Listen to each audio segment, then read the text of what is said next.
Hey, Rock and Beer viewers, how's it going? Happy 4th of July.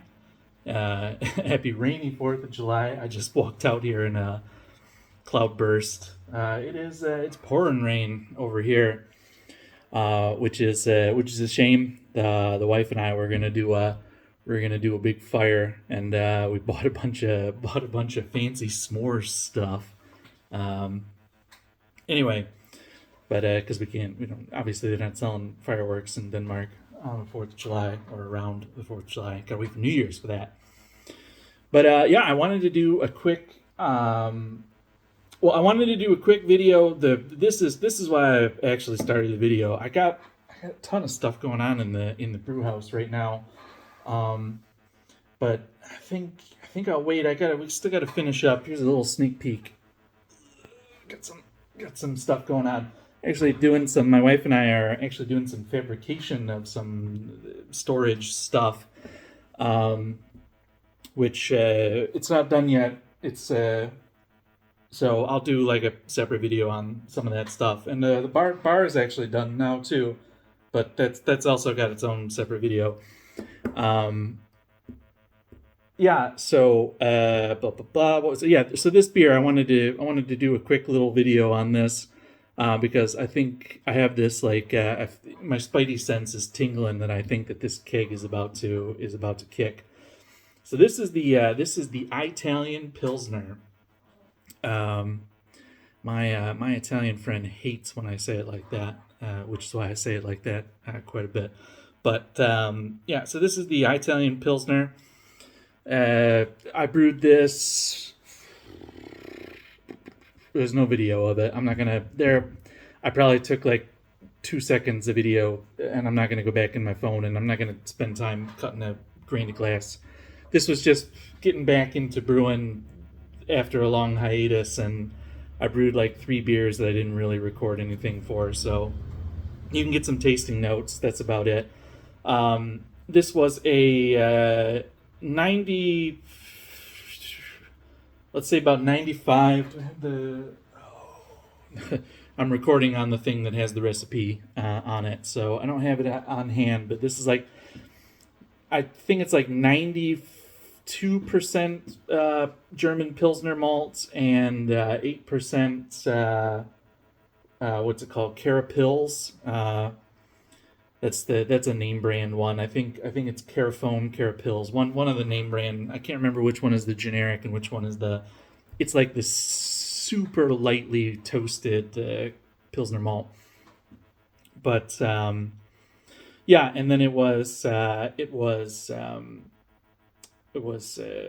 fermented. So I brewed it nose barge, 20-ish liters in the keg. I actually brewed this under pressure. There actually is there's some footage of me being pissed. I don't think I'll ever see the light of day because I was really mad. I brewed it in the Firmzilla under pressure, and I got that thing where the now I'm getting all worked up again just thinking about it. I got the thing where the floating dip tube wouldn't go under the liquid line, and I was just constantly like, I blew through an entire thing, a little thing of gas, a Soda Stream canister of gas, and I was shaking it, and it was sucking up tons of.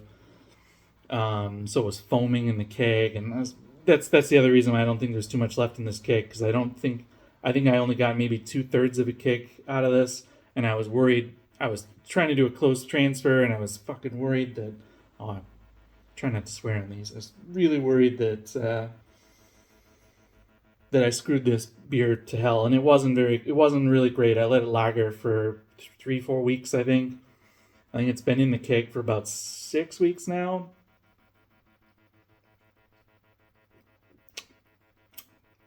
I think it's coming to its own. You can see it's not super clear. It's got a decent amount of chill haze on it. I didn't fine it or anything. And because so Italian Pilsner, I guess I need to go all the way back to. This was also made with. Is it Lalaman that makes diamonds? It's a German ale or German lager yeast, dried German lager yeast, the Diamond one. I can't remember who makes it. Actually, is that the? I think I got the packet over here that I just found when I was sweeping up. Nope, that's not it. Never mind. Never mind. It's German lager yeast. You know that it's freaking German. So the whole thing with Italian Pilsner is that, and it's a style I've wanted to brew for a really long time. It's that it is heavily hopped and also dry hopped Pilsner. German. It's basically a normal German Pilsner with a pretty heavy handed on the hops. So, and I bittered this with just Hallertau Magnum, just a normal, just under normal Pilsner bittering. And then I did a whirlpool actually of what did I Hallertau Mittelfru and Northern Brewer. Yeah, so Northern Brewer and Hallertau Mittelfru, and so I did a whirlpool on that, and then I did 200 grams. I did a 150 grams of each whirlpool, and then a 50 grams of each dry hop after fermentation 2 days before I went to cold crash. And then I let it sit on that for a few days, and then I transferred it to the keg but I had all the problems with the. So in the beginning, it was really, there was a lot of debris in it because just the way that I had to shake that damn fermenter got all the crap into suspension. So it needed a pretty decent long lagering, and even after like a couple weeks in the keg, it was tasting kind of like, that hot hoppiness. Like there was a lot of. Now it's really good. Of course, it's near the end of the keg. So anyway, you can see that it's got a bit of a chill haze to it. It's got a bit of a it's not super clear. It's got some nice head retention. Keeps a nice little head on top. Nice straw yellow. If it was clear, it would be really cool looking. I think this would look like perfectly like a Pilsner if it cleared up, but it's not going to. On the nose, you're getting the nice noble hops, a lot more than you would usually get from just a normal German Pilsner. Get that nice kind of spicy hay type aroma.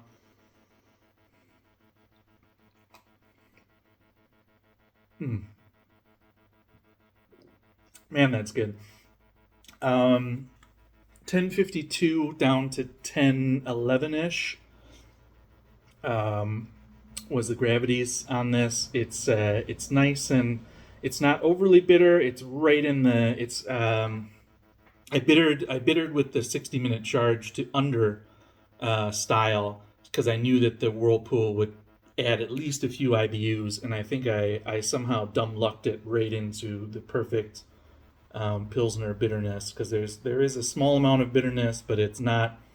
It just makes it crispy instead of making it actually bitter, and that's why you can see how easy it's going down. Around about 5.2%, 5 in that European lager, German Pilsner area. Really, really great. Super crisp, super good. It's a little undercarbonated, so that's one of the things on the docket is I got to get my. Right now, I only have my carbonating kit, which is what I use to actually force carb kegs. That's what I'm using to serve with, but it only has two, so I can only have 2 out of the 3 kegs on serving pressure at any one time. So I've kind of been like moving it around, and this one never really carbonated super properly. It's nicely carbonated, but it needs to be just a touch more carbonated. And then I think it would get even crispier Uh, so really nice. It's got a nice Pilsner malt, but a nice. It's also got a really nice noble hop taste, and that's what I like about this style. Um, there's a brewery here that makes one, and they're called Slow Burn. Probably got one of their stickers up here somewhere. And they make an Italian pilsner that is just like this is close. Theirs is much crisper, much clearer, but not super clear. And it's called Octo Pils, and it's one of my favorites. I should get some. I haven't gotten any this summer, but that's kind of what this is based on.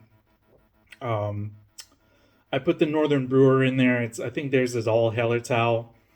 I put the Northern Brewer in there because way back in the day, like one of my first beers is I made a smash beer with Northern Brewer. I don't know, like that was back before I really knew what it was. Just like, okay, well that was the store that I was at. All they had was because it was you know 14 years ago in Denmark, so the selection was not great. So I was like, oh, I'll buy this hop. This sounds fun. I made a smash beer out of it, and it was actually really good. Northern Brewer, so not just for bittering. It's got a super intense. I think the Hallertau is a little. It's a little less intense of a noble hop character. I think you get. I think you get more. You get a little bit more of an intense, um, noble character out of the Northern Brewer, and then the combo is just nice. Um, the only thing I would do differently, I think, with this beer is what would I do differently with this beer? I would. I don't think that the pressure ferment was because I wanted to try and get it done quicker. I think I would go for a little bit more of a traditional ferment on it and do the dry hop like really late, maybe even like when it was going to cake condition. I would do the dry hop real quick and then cake condition it. Definitely carbonate it more, um, just to make it extra crispy. Probably fine it with something or not. I don't know. I don't care that much, but it would make it look more pilsnery.